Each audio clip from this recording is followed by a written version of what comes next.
दूध प्रश्नाच्या सोडवणुकीसाठी दुग्धविकास मंत्र्यांनी बोलवलेली आंदोलनाच्या काळातली तिसरी मंत्रालयस्तरीय बैठक काल पुन्हा एकदा अपयशी ठरलेली आहे।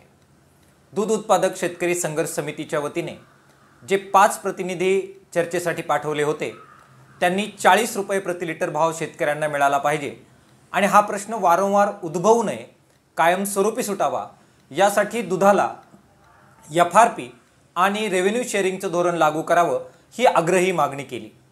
मात्र दूध उत्पादनाच्या संदर्भामध्ये जे सर्व घटक शेतकऱ्यांच्या व्यतिरिक्त उपस्थित होते त्यांनी ह्या मागणीला विरोध केला।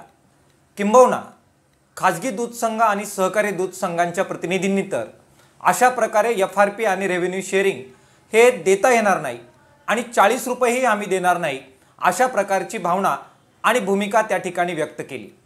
दुर्दैवाने सरकार या कंपन्यांच्या एकजुटीच्या समोर हतबल आहे।